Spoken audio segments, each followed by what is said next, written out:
Queridos e amados irmãos, sejam muito bem-vindos ao canal EBD Sim Senhor, o canal exclusivo para a Escola Bíblica Dominical. Na lição dos adultos, neste quarto trimestre de 2023, estamos estudando a lição de número 6, que tem por título Orando, Contribuindo e Fazendo Missões. Neste trimestre, estamos estudando sobre Até aos Confins da Terra, pregando o Evangelho do Reino a todos os povos até a volta de Cristo. Por isso, eu te convido a permanecer conosco até o final no canal EBD Sim Senhor, o canal 100% nordestino, campinense e paraibano. Deus abençoe grandemente a sua vida.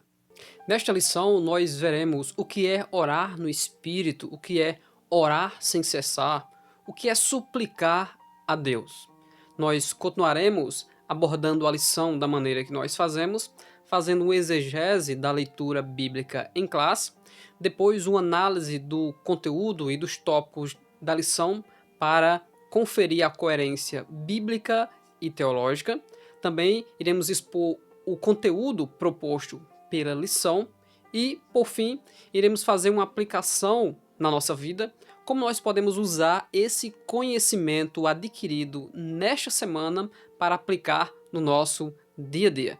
Então, vamos estudar, começando agora pela leitura bíblica em classe, que está em Efésios, no capítulo 6, dos versículos 18 ao versículo 20. E o primeiro texto, que é o versículo 18, diz: orando em todo o tempo, com toda oração e súplica no Espírito, e vigiando nisso com toda a perseverança e súplica por todos os santos. E a primeira coisa, o que é súplica? Suplicar a Deus é uma oração com maior reverência, submissão e humilhação, com a ênfase emotiva, sincera e verdadeira diante de Deus pelo pedido de ajuda, pela glorificação, pelo pedido de socorro, pela alegria de ter a presença de Deus sobre a sua vida. O anjo Gabriel, quando chega diante de Daniel, ele diz que no princípio das tuas súplicas eu vim. E há várias referências nas Sagradas Escrituras mostrando que Deus, quando ouviu o seu povo lhe suplicando, se humilhando diante da sua presença, Deus estendeu a sua mão com misericórdia. Então, há textos que você encontrará oração e súplica, com a ênfase de que essa oração não é só mais uma oração, mas é uma oração com humilhação, uma oração verdadeira, reverente, insistente ao Deus que pode todas as coisas. Segunda coisa, o que é orando em todo o tempo? O que significa orar sem cessar? Tanto os textos de 1 Tessalonicenses 5,17, que diz orai sem cessar, como também Lucas capítulo 18, versículos 4 e 5, quando o juiz iníquo, ele disse, mesmo que eu não tema a Deus e nem respeite homem algum, todavia como esta mulher me molesta o tempo todo, então eu vou atender ela. Orar sem cessar e orar em todo o tempo não significa falar com Deus sem parar, mas simplesmente significa nunca deixar de orar. Orar em todo momento. Não significa orar em todo instante, no sentido de nunca parar de falar com Deus. Não é isso. Significa que em todo momento de sua vida, quando você entra em uma classe, quando você chega em algum lugar, quando você acorda e abre os olhos, quando você vai se alimentar, enfim, nos momentos do seu dia, você está em oração. Oração de pedido, oração de agradecimento, oração de louvor, ou seja, nunca perder a conexão com Deus. Então o texto bíblico está nos convidando a nunca perca o contato com Deus. Esse é o significado de orar sem cessar. Então, o texto de Paulo, de Efésios 6,18, inicia dizendo, temos que orar em todo o tempo, com toda oração e súplica no Espírito.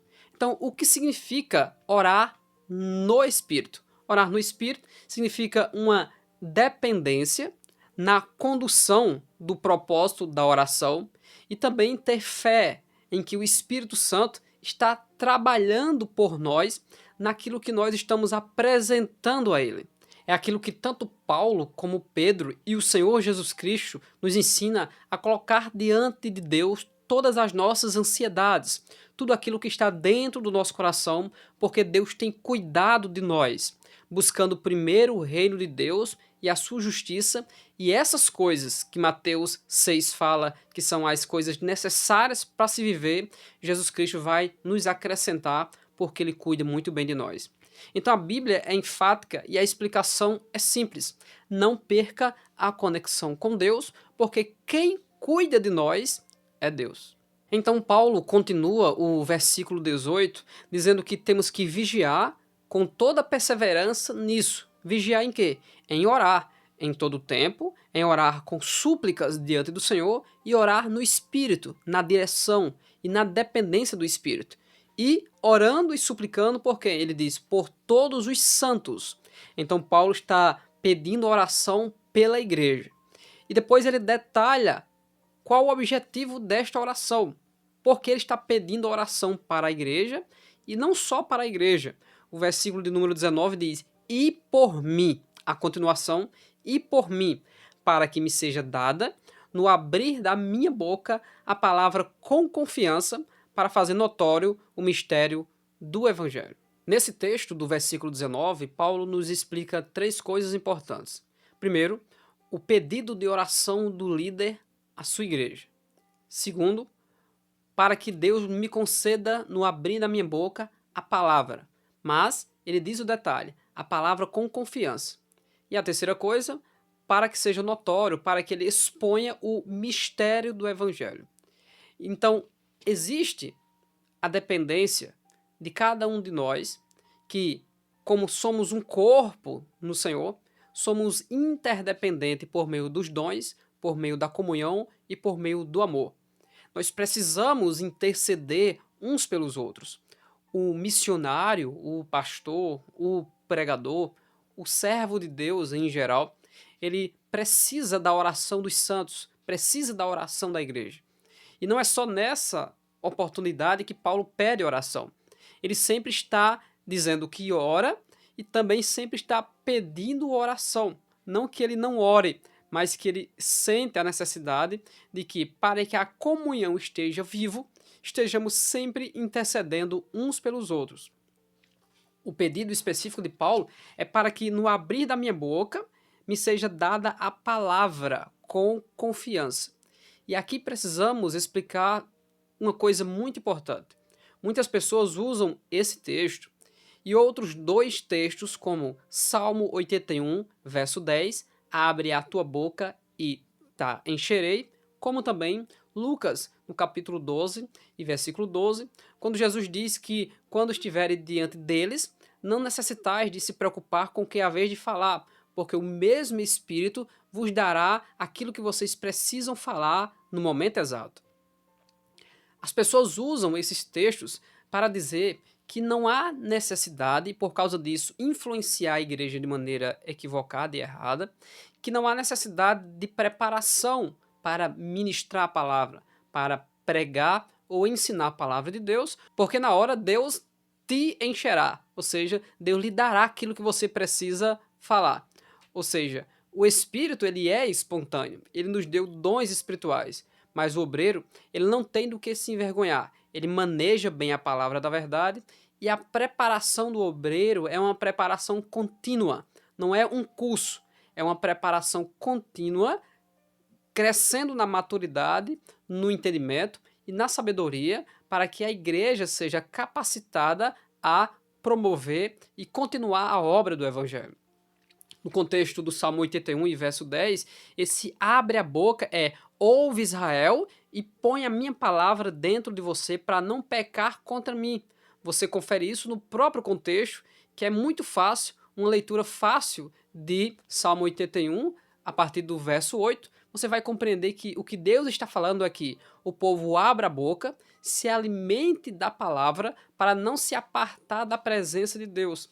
Semelhante a João 6, quando Jesus Cristo diz que eu me alimento do Pai e vivo pelo Pai. Quem se alimentar de mim, viverá por mim. Quem não comer da minha carne e não beber do meu sangue, não tem parte comigo. Ele está falando sobre absorver a doutrina.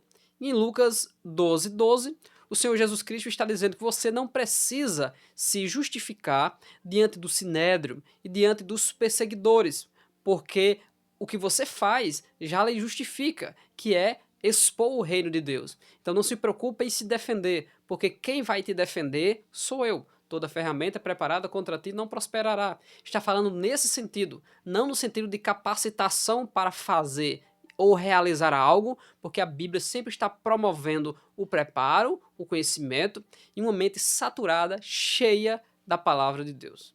Então o apóstolo continua para fazer notório o mistério do Evangelho.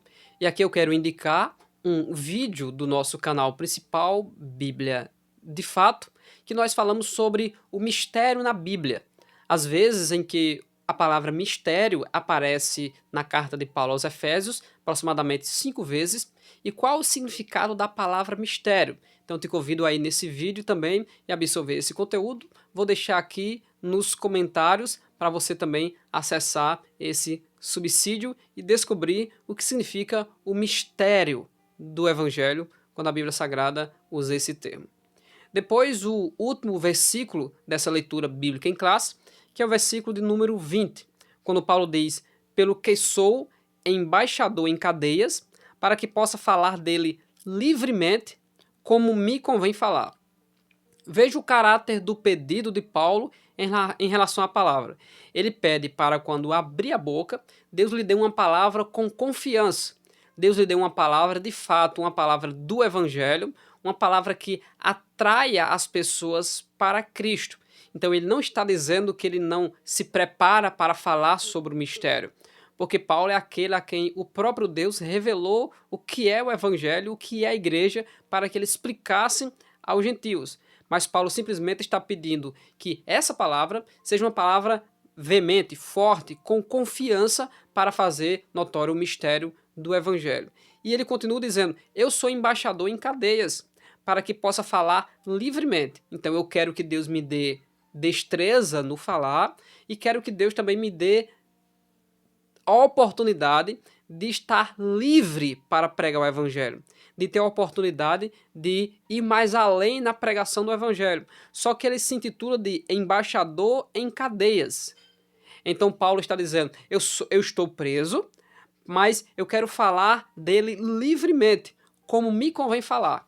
Ele está dizendo aqui duas coisas que podemos usar também em um outro contexto.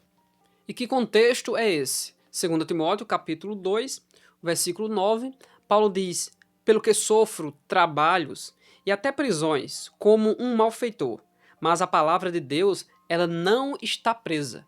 Então Paulo está também pedindo a oportunidade para que a porta da palavra seja aberta, que a palavra vá além dos povos e que também Deus lhe dê a palavra em especial, mas que eu fale livremente enquanto estou preso, mas também que eu tenha a oportunidade de sair e pregar livremente. Então ele fala nesses dois sentidos. Então, me abrir a porta da palavra não significa mais uma vez voltar àquele texto que eu não preciso me preparar para pregar, que na hora a porta será aberta. Mas o que Paulo está dizendo é que eu possa sair daqui para falar livremente, mas também que eu possa aqui preso falar como convém, falar o evangelho livremente, uma palavra de forma notória, para fazer notório o ministério da verdade. E depois ele diz que o evangelho não está preso, porque a palavra ela não depende de Paulo. Quem prega a palavra é a igreja do Senhor, o povo de Deus que prega a palavra de Deus. Tanto é que os bereanos, em Atos 17:11, eles conferiam na Bíblia se o que Paulo falava era a verdade. Então Paulo está pedindo para pregar com ousadia dentro da prisão. Paulo está pedindo para que essa mensagem seja notória, forte e que convença.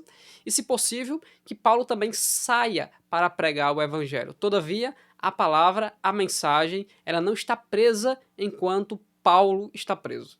Interessante que aos Colossenses, Paulo fala uma palavra semelhante a esse mesmo texto estudado, que está em Colossenses 4, do 2 ao 6. Veja o que o apóstolo Paulo diz: perseverar em oração, mesma coisa que ele fala no versículo 18, velando nela com ação de graças, orando também juntamente por nós, pede oração por ele mais uma vez, para que Deus nos abra a porta da palavra, a fim de falarmos do mistério, ele fala do mistério mais uma vez, pelo qual estou também preso, para que o manifeste como me convém falar, ou seja, eu estou preso, mas eu quero falar o evangelho como eu tenho falado. Andai com sabedoria para os que estão de fora, remindo o tempo, e a vossa palavra seja sempre agradável, temperada com sal, para que saibais como convém responder a cada um. Então, Paulo continua pedindo a mesma oração, tanto a os Efésios como aos Colossenses, para que ele possa pregar a palavra. E ele, em sua prisão domiciliar, continuou pregando o evangelho. Essa era a promessa na vida de Paulo, que Paulo iria aos poderosos e aos reis da terra para pregar, e foi isso que aconteceu. O ministério de Paulo foi um ministério poderoso, um homem notório na igreja cristã em todo o mundo, que Deus usou para nos explicar o mistério do amor de Cristo, que é a igreja. Meus queridos e amados irmãos, finalizando a nossa leitura bíblica em classe, nós precisamos meditar sobre a importância da oração. Podemos iniciar com Jeremias 29, 12, no texto que diz: Então me invocareis, e ireis, e orareis a mim, e eu vos ouvirei. Nesse texto, nós podemos conferir de que Deus é aquele que ouve as nossas orações, que constantemente estamos entrando em contato com Deus, e Deus não desprezará as nossas orações, considerará todas, mas responderá e atenderá no momento e na hora certa. Falando mais de oração, nós podemos considerar que Deus ouve todas as pessoas, como ouviu Cornélio em Atos capítulo 10, e assim como Tiago em 5, 17 e 18, diz que Elias era um homem comum como nós, que sofria também das mesmas paixões, mas ele falava com Deus e Deus fazia coisas grandiosas, porque Deus nos escuta. Nós falamos com Deus e Deus é glorioso para nos atender, para nos responder. Nós também precisamos considerar o que o Evangelho de João, no capítulo 14, 13 e 14, diz que quando nós oramos em nome de Jesus, e tudo que pedirmos em meu nome, eu farei, disse o Senhor Jesus Cristo. E aqui nós queremos indicar mais um vídeo do nosso canal principal, Bíblia de Fato, que é o vídeo onde nós falamos sobre tudo que nós pedirmos em nome de Jesus, Ele nos dará. O que significa pedir em nome de Jesus? Esse vídeo está muito interessante, deixaremos também aqui nos comentários para que você possa ter também esse subsídio para a sua lição. Em Tiago 5, versículo 10, diz que a oração da fé sarará o doente. Então a oração ela traz cura. Temos que orar em nome de Jesus, a oração ela traz cura, Deus ouve e ouve também todas as pessoas. E também, segundo Marcos 9 e 29, o Senhor Jesus olha para os seus discípulos e diz que essa casta ou esse tipo de demônio, ele só sai com oração, ou seja, a oração liberta as pessoas do demônio. É através da oração que nós usamos a palavra com autoridade para dar ordens para que o demônio saia da vida das pessoas em nome de Jesus Cristo. E por fim, pedi e dar-se-vos-á, buscai e encontrarei, batei e abre-se-vos-á, porque aquele que pede recebe, o que busca encontra e ao que bate se abre. Ou seja, aquele que ora, ele vê e vive milagres. Ele ora, ele busca a presença de Deus, porque ele tem dependência do Espírito, ele acredita, ele tem fé, ele sabe da necessidade da comunicação e nunca perder essa comunicação orando sem cessar. Então, por causa da oração, nós também podemos ver milagres de Deus acontecendo na nossa vida.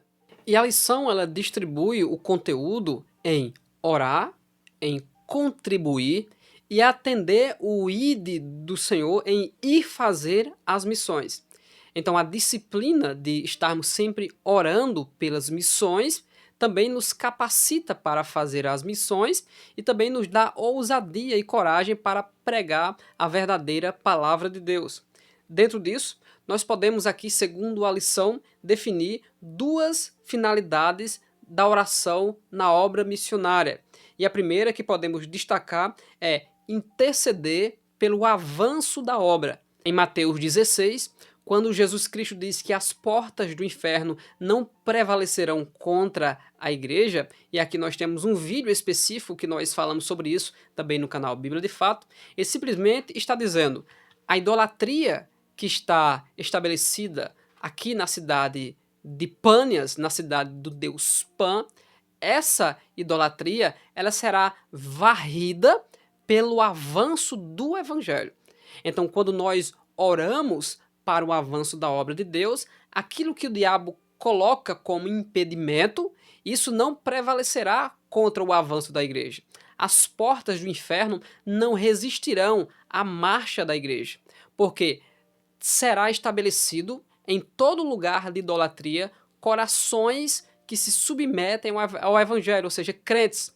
E foi o que aconteceu lá na cidade de Pânias, nas regiões de Cesareia de Filipe, onde toda a cidade veio a ser cristã e se converteu ao evangelho para a glória de Deus. Por isso que nós precisamos interceder pelo avanço da obra de Deus. Você confere lá o vídeo que está bem interessante sobre a mitologia do deus Pan e a confissão dos apóstolos lá em Cesareia de Filipe. E a segunda finalidade da oração em relação à obra missionária é pedir para Deus que haja mais ceifeiros nesta eira que é o mundo, nesta plantação de pessoas que é o mundo, para que eles possam colher mais pessoas através da pregação do Evangelho. Então, o texto de Mateus 9, do 35 ao 38, Jesus pede para que ore ao Pai, para que o Pai dê mais ceifeiros, que são os trabalhadores da vinha, os trabalhadores do reino de Deus. Então precisamos pedir a Deus que Deus mande mais pessoas, mande mais missionários, mais pregadores, mais pastores, mais intercessores, para que o avanço e a preparação da igreja seja constante nesta terra. No segundo tópico, o comentarista traz a necessidade de contribuição para as missões, fazendo com que nós venhamos a lembrar que os homens de Deus, aqueles que pregam o evangelho, eles são dignos de duplicada honra. Aqueles que trabalham na palavra, aqueles que pregam, que ensinam e que edificam, são dignos de ser sustentados por aqueles que ouvem os ensinamentos através dele. Então, o pastor, o obreiro, o pregador, que de forma integral está entregue à obra do Senhor, é necessário, semelhante aos levitas da antiga aliança, que eles venham depender também do altar para fazer a obra do Senhor nosso Deus.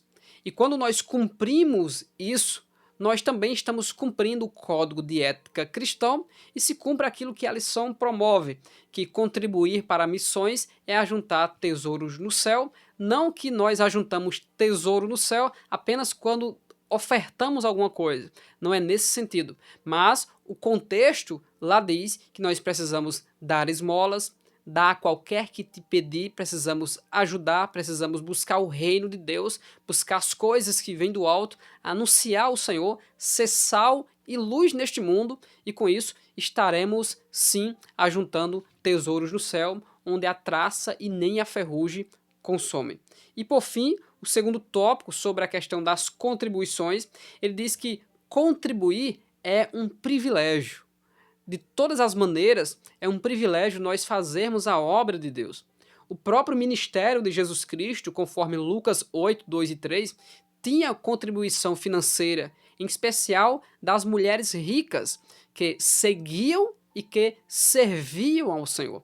Tanto que o tesoureiro dos apóstolos era Judas Iscariotes, que tinha um ciúme grande do dinheiro que estava na bolsa, ninguém sabe por quê. A Bíblia diz por quê, porque ele era ladrão. Muitas pessoas hoje são desmotivadas em fazer ofertas alçadas, dar ofertas espontâneas ou até ser dizimistas simplesmente por causa de escândalos relacionados ao dinheiro, ao deus Mamon e às riquezas dentro da igreja de Cristo Jesus. Se você tem fé, se você verdadeiramente é um homem de Deus, uma mulher de Deus, um jovem de Deus, nada que aconteça dentro da igreja do Senhor pode desmotivar você de cumprir o seu papel diante do Senhor Deus e diante da igreja do Senhor. Porque tudo aquilo que nós plantarmos, nós iremos colher. Então vamos continuar perseverando em fazer a obra de Deus e a vontade de Deus, porque a nossa recompensa, ela vem do Senhor. E daqueles que se comportam de uma maneira reprovável dentro do povo de Deus, também receberão a recompensa da parte de Deus que convém ao seu erro. Então não desista de ser um dizimista, de ser um ofertante, de participar de ofertas alçadas, ou seja, levantadas para um determinado fim, porque isso é bom e é agradável ao Senhor. E por fim, no terceiro tópico, a nossa lição fala sobre a chamada para ir. Falamos sobre oração, sobre contribuição e agora sobre ir. E o que a lição traz é que todo crente foi chamado para ir, mas também há crentes que de forma específicas foram chamados para ir e que existe para aqueles que foram chamados um perfil, a necessidade de ter algumas prerrogativas, de buscar coisas diante de Deus para que seja um obreiro aprovado e não se vergonhe na obra para o qual foi chamado. Quem é que faz as missões? É apenas o missionário ou o agente missionário? Não. Quem faz as missões é simplesmente a agência evangelizadora do reino de Deus, que é a igreja. Idosos, homens e mulheres, obreiros, jovens, adolescentes, crianças, todo o povo de Deus é convidado a ser o pregador, a ser o atalaia, a ser a luz e o sal para este mundo. Mas também Deus escolheu pessoas de forma específica, como o próprio texto sagrado fala muito sobre Isaías, Jeremias, os profetas do Antigo Testamento, o próprio Senhor Jesus Cristo, Paulo, que semelhante a Jeremias diz que Deus me escolheu desde o ventre da minha mãe para ser apóstolo. Deus também escolhe pessoas específicas, trabalha no caráter e na capacitação dessas pessoas para enviar essas pessoas para a obra missionária. E outra coisa importante que precisamos considerar é que existe uma harmonia nos 5 ministérios de Efésios 4:11, e essa harmonia e unidade fala da única soberana missão da igreja, que é a obra de evangelização, anunciar o ano aceitável do Senhor e a reconciliação de Deus com o mundo. Então, quando você olha para a obra de um missionário, não é o missionário sozinho, isolado, que faz a obra da pregação. O missionário, o profeta, o evangelista, o pastor, o mestre, todo o povo de Deus e os 5 ministérios, que são os ministérios da liderança, de forma harmoniosa, eles trabalham para um único e determinado fim: reconciliar a humanidade com Deus. O missionário vai além, o profeta exorta e consola, o evangelista, de forma local, continua promovendo a pregação da palavra para aquela região, o pastor cuida da vida espiritual dos novos discípulos de Jesus Cristo para a edificação, e o professor e o mestre, ele fortalece a igreja através da elucidação e exposição profunda do conteúdo sagrado.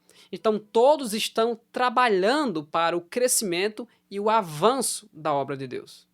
E por fim, nós concluímos esta lição lembrando do dever e da responsabilidade como cristãos de orar para o avanço da igreja, para que Deus levante mais obreiros, também contribuir para aqueles que fazem a obra de Deus de forma integral e estar disposto com os calçados da preparação do Evangelho para ir pregar a mensagem de Deus, mesmo chorando e gemendo com os sofrimentos da vida, mas lembrando aquilo que Paulo disse a Timóteo: faze a obra de um evangelista, cumpre o teu ministério.